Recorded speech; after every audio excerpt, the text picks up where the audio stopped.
que, por mais triste e envergonhada que estivesse com a necessidade da mudança, não podia deixar de sentir, em consciência, que aqueles que não mereciam ficar haviam partido e que Kelly havia passado para mãos melhores do que as de seus proprietários.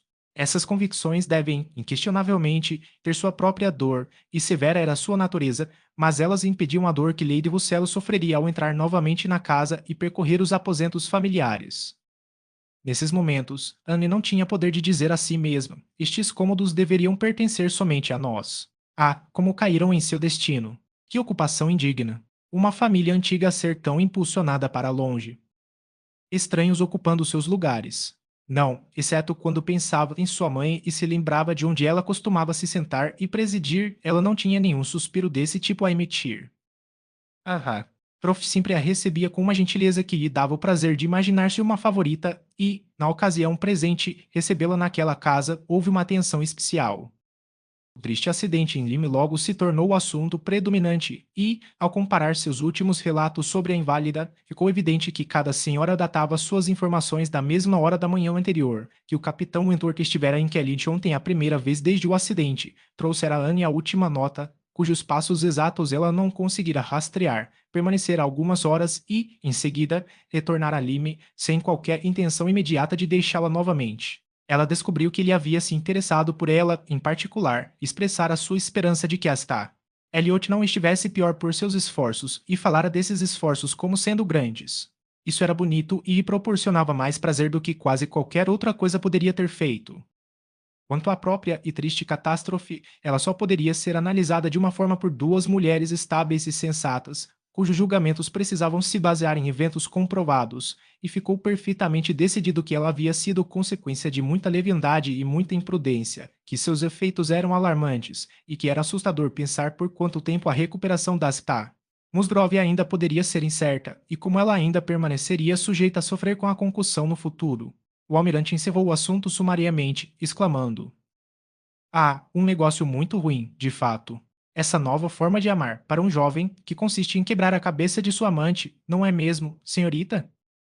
Elliot: "Isso é como quebrar a cabeça e dar um emplastro, de verdade."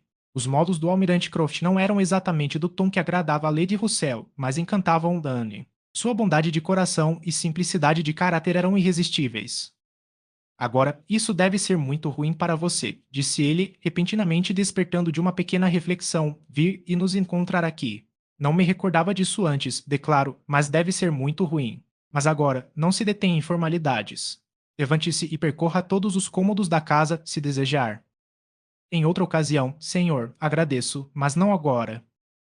"Bem, quando for conveniente para o senhor A. Pode entrar sorrateiramente pela moita a qualquer momento, e lá encontrará nossos guarda-chuvas pendurados perto daquela porta. Um bom lugar, não é? Mas, corrigindo-se, o senhor não achará um bom lugar, pois os seus sempre foram guardados na copa. Ah, assim sempre é, creio eu. Os caminhos de um homem podem ser tão bons quanto os de outro, mas todos nós preferimos os nossos. Portanto, cabe a você julgar por si mesmo se seria melhor circular pela casa ou não." Anne, percebendo que poderia recusá-lo, assim o fez, com muita gratidão. "Também fizemos pouquíssimas alterações", continuou o almirante, após refletir por um momento. "Muito poucos. Informamos sobre a porta da lavanderia em Uppercross. Essa foi uma grande melhoria. A maravilha era como qualquer família na Terra conseguia suportar a inconveniência de sua abertura daquela forma por tanto tempo. O senhor informará ao Sir Walter o que fizemos e que o Sr. Shepard considera a maior melhoria que a casa já teve. De fato, devemos fazer justiça a nós mesmos ao afirmar que as poucas alterações que fizemos foram todas muito para melhor. Contudo, minha esposa deveria receber o crédito por eles. Fiz muito pouco além de mandar retirar alguns dos grandes espelhos do meu camarim, que era de seu pai. Um homem muito bom e, com certeza, um cavalheiro, mas eu diria, está. Elliot olhando com reflexão séria, que ele deve ser um homem bastante elegante para sua idade. Tantos espelhos. Oh, senhor. Não havia como escapar de si mesmo. Então, pedi ajuda a Sophie, e logo mudamos seus aposentos, agora estou bem instalado, com meu pequeno espelho de barbear em um canto e outra coisa grande da qual nunca me aproximo. Anne, divertida a despeito de si mesma, ficou bastante constrangida por não ter uma resposta, e o almirante, temendo não ter sido suficientemente cortês, retomou o assunto para dizer: "Na próxima vez em que escrever a seu bom pai, está. Elliot, peço que lhe transmita meus cumprimentos e os das Ra. Croft, e diga que estamos instalados aqui a nosso gosto e não temos nenhuma queixa a fazer do lugar. A chaminé da sala de café da manhã fuma um pouco, com cedo, mas isso só acontece quando o vento é do norte e sopra forte, o que pode não ocorrer 3 vezes em um inverno. E, considerando tudo, agora que visitamos a maioria das casas por aqui e podemos julgar, não há nenhuma que nos agrade mais do que esta. Por favor, diga-o com meus cumprimentos. Ele ficará satisfeito em saber disso. Lady Russell e Asra.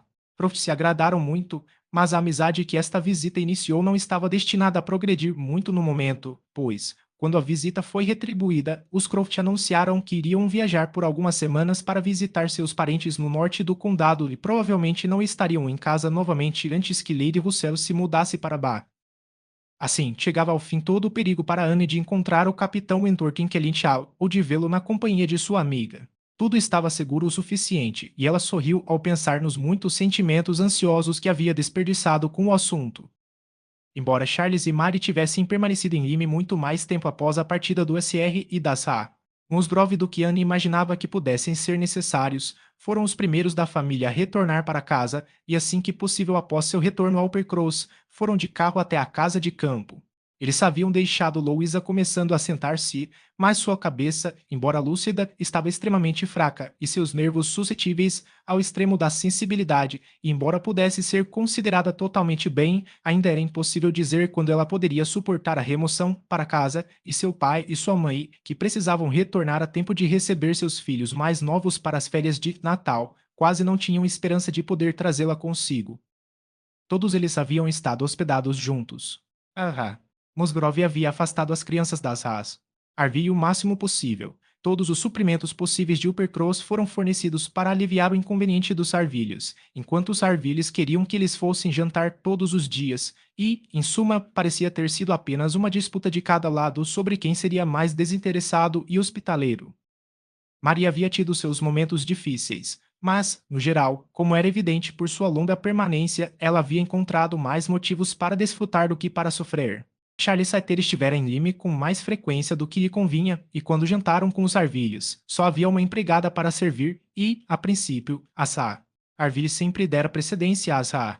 Musgrove, mas, então, recebera dela uma desculpa muito elegante ao descobrir quem era sua filha e tanta coisa acontecera todos os dias, tantas caminhadas entre suas acomodações e as dos Arvilhos, e ela pegara livros na biblioteca e os trocara com tanta frequência que o saldo certamente fora muito favorável a Lyme. Ela também fora levada a Charmouth, onde se banhara e frequentara a igreja. Havia muito mais pessoas para observar na igreja de Lyme do que em Uppercross, e tudo isso, somado à sensação de ser tão útil, tornara as 2 semanas realmente agradáveis. Anne perguntou pelo capitão Benwick. O rosto de Mary se fechou imediatamente. Charles Hill. Ah, o capitão Benwick está muito bem, creio eu, mas é um jovem muito peculiar. Não sei a que ele se dedicaria. Pedimos que ele viesse para casa conosco por 1 ou 2 dias. Charles se comprometeu a lhe proporcionar alguma caça e ele pareceu bastante encantado. E, por minha parte, achei que tudo estava resolvido, quando, eis que, na noite de terça-feira, ele apresentou uma desculpa bastante constrangedora. Nunca atirou e foi completamente mal compreendido. Prometeu isto e prometeu aquilo. E o resultado final, descobri, foi que ele não pretendia comparecer.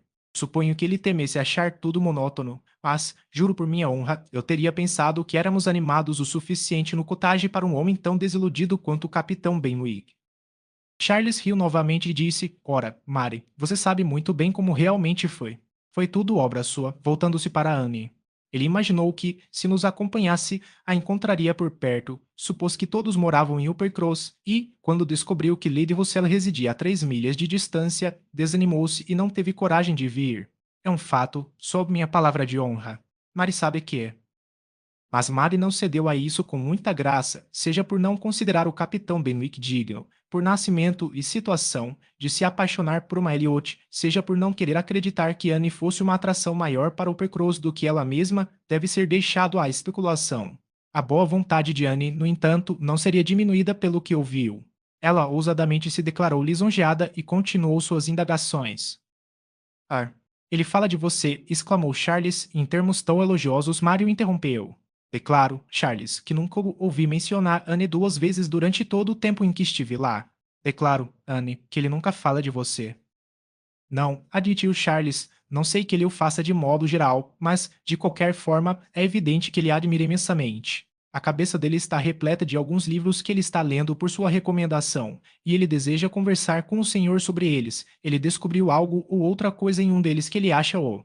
Não posso fingir que me lembro, mas era algo muito bom. Ouviu contar tudo a respeito a Henrietta, e então Miss Elliot foi mencionada nos termos mais elogiosos.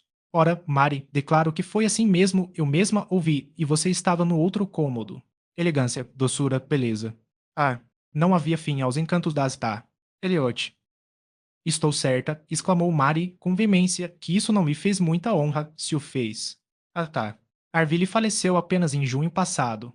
Um coração assim não vale muito a pena ter, não é? Lady Russell? Tenho certeza de que a senhora concordará comigo. Preciso falar com o capitão Benwick antes de tomar uma decisão, disse Lady Russell, sorrindo. E que a senhora provavelmente fará muito em breve, posso lhe garantir, senhora, disse Charles. Embora não tivesse nervos para vir conosco e, depois, partir novamente para fazer uma visita formal aqui, ele virá aqui ali um dia por conta própria, pode ter certeza.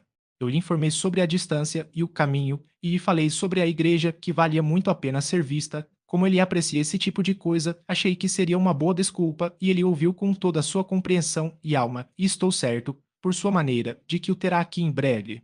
Assim, dou-lhe aviso, Lady Russell. Qualquer conhecido de Anne será sempre bem-vindo a mim, foi a gentil resposta de Lady Russell. Ah, quanto a ser conhecido de Anne, disse Mary, creio que ele é mais meu conhecido, pois tenho visto todos os dias nas últimas 2 semanas. Bem, como conhecido em comum, então, terei muito prazer em vê-lo. Capitão Benwick. A senhora não encontrará nada muito agradável nele, garanto-lhe. Ele é um dos jovens mais insócios que já existiram. Ele caminhou comigo, às vezes, de uma extremidade das areias à outra, sem dizer uma palavra. Ele não é, de forma alguma, um jovem bem educado. Tenho certeza de que você não gostará dele. Nisso discordamos, Mary, disse Anne. Acredito que Lady Russell apreciaria conhecê-lo. Acredito que ela ficaria tão encantada com a inteligência dele que logo deixaria de notar qualquer deficiência em seu comportamento. Eu também, Anne, disse Charles. Tenho certeza de que Lady Russell apreciaria conhecê-lo. Ele é exatamente o tipo de pessoa que a Lady Russell aprecia. Dê-lhe um livro e ele lerá o dia inteiro. Sim, ele fará isso, exclamou Mary, dobeteiramente.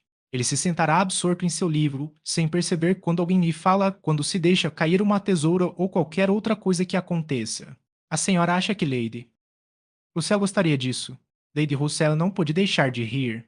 Juro por minha palavra, disse ela, eu não teria suposto que minha opinião sobre alguém pudesse admitir tamanha diferença de conjectura tão firme e objetiva quanto me considero. Tenho grande curiosidade em conhecer a pessoa capaz de dar ocasião a noções tão diretamente opostas. Desejo que ele seja induzido a vir aqui. E quando ele o fizer, Mary pode ter certeza de que ouvirá minha opinião, mas estou determinado a não julgá-lo antecipadamente. O senhor não gostará dele, garanto. Lady Russell começou a falar sobre outra coisa. Mary falou com animação sobre seu encontro, ou melhor, desencontro com o Sr. Elliot de forma tão extraordinária. Ele é um homem, disse Lady Russell, a quem não desejo ver. Sua recusa em manter relações cordiais com o chefe de sua família deixou uma impressão muito forte em seu desfavor comigo. Essa decisão refreou o entusiasmo de Mary e a interrompeu abruptamente no meio da expressão de Elliot. Com relação ao capitão Wentworth, embora Anne não arriscasse perguntas, houve comunicação voluntária suficiente. Seus ânimos haviam se recuperado bastante ultimamente, como era de se esperar. À medida que Louisa melhorava, ele também melhorava e agora era uma criatura completamente diferente da que fora na primeira semana. Ele não havia visto Louisa, estava tão extremamente receoso de qualquer consequência negativa para ela em decorrência de uma entrevista que não insistiu nela de forma alguma e, ao contrário, parecia ter o plano de se ausentar por uma semana ou 10 dias até que sua cabeça estivesse mais forte. Ele havia falado em ir a Plymouth por uma semana e queria persuadir o capitão Benwick a acompanhá-lo, mas como Charles sustentou até o fim, o capitão Benwick parecia muito mais disposto a ir àquele índio.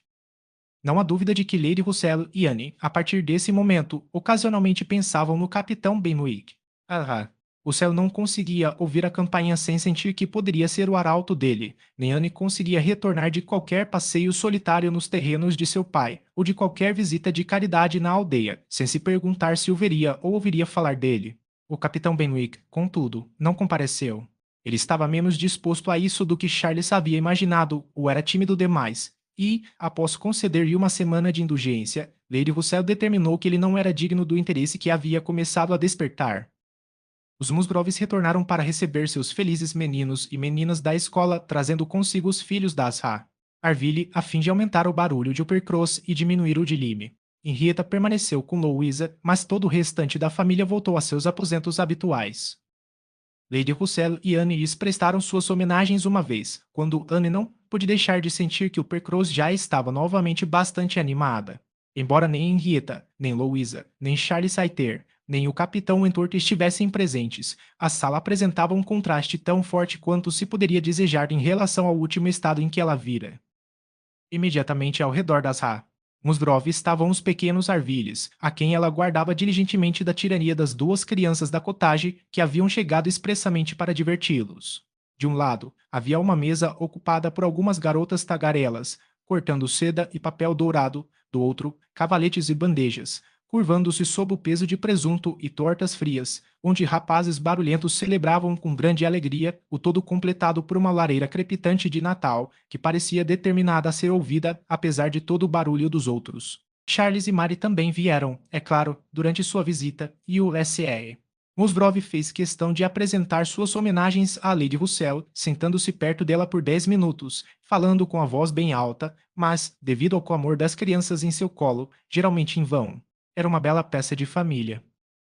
Anne, a julgar por seu próprio temperamento, teria considerado tal furacão doméstico um mal restaurador dos nervos que a doença de Louisa deve ter abalado tanto.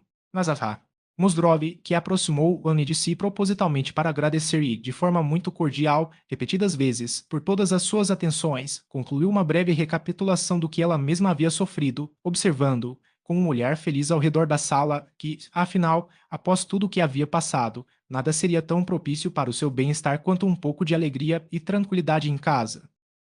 Louise agora se recuperava rapidamente. Sua mãe poderia até mesmo imaginar que ela pudesse participar da festa em casa antes que seus irmãos e irmãs voltassem à escola. Os Arvilles haviam prometido acompanhá-la e ficar em Uppercross sempre que ela retornasse. O capitão Wentworth havia partido, por hora, para visitar seu irmão em Shropshire. Espero que eu me lembre, no futuro, disse Lady Russell assim que se sentaram novamente na carruagem, de não visitar o Percross nas férias de Natal. Cada pessoa tem seus gostos em relação a ruídos, assim como em outras questões, e os sons são bastante inofensivos ou muito perturbadores, mais por sua natureza do que por sua intensidade. Quando Lady Russell, pouco tempo depois, estava entrando, tomar banho em uma tarde chuvosa e dirigir pelas longas ruas da Old Bridge a Camden Place em meio à correria de outras carruagens, ao pesado estrondo de carroças e caminhões, aos gritos de vendedores de jornais, de muffins e de leite e ao incessante tilintar de tamancos, ela não fez nenhuma reclamação. Não, esses eram ruídos que pertenciam aos prazeres do inverno. Seu ânimo se elevou sob sua influência e, como assá Musgrove, ela estava sentindo, embora não dizendo, que, depois de estar por muito tempo no campo, nada poderia ser tão bom para ela quanto um pouco de alegria tranquila. Anne não compartilhava desses sentimentos. Ela persistiu em uma aversão muito determinada, embora muito silenciosa, a Bath vislumbrou as extensas construções, fumegando na chuva, sem qualquer desejo de vê-las melhor. Sentiu que seu progresso pelas ruas era, por mais desagradável que fosse, rápido demais, pois quem ficaria feliz em vê-la quando chegasse? E olhou para trás com saudosa mágoa para as agitações de Uppercross e o reclusão de Kellynch. A última carta de Elizabeth havia comunicado uma notícia de certo interesse. O Sr. Elliot estava em Bath. Ele havia telefonado em Camden Place, telefonara uma segunda vez, uma terceira, fora pontualmente atencioso. Se Elizabeth e seu pai não se enganassem, teriam se esforçado muito para buscar a amizade e proclamar o valor da conexão, assim como ele outrora se esforçara para demonstrar negligência. Isso seria maravilhoso se fosse verdade, e Lady Russell estava em um estado de curiosidade e perplexidade muito agradáveis sobre o Sr. Elliot, já retratando o sentimento que havia expressado tão recentemente a Mary, de que ele era um homem que ela não desejava ver. Ela tinha um grande desejo de vê-lo. Se ele realmente buscou reconciliar-se como um ramo obediente, deve ser perdoado por ter se deslembrado da árvore paterna. Anne não se sentia igualmente animada pela circunstância, mas sentia que preferia rever o Sr. Elliot a não fazer, o que era mais do que podia dizer de muitas outras pessoas em Bath. Ela foi deixada em Camden Place e Lady Russell, então, dirigiu-se para sua própria hospedagem em River Street. Sir Walter havia alugado uma casa muito boa em Camden Place, uma localização alta e digna, como convém a um homem de importância, e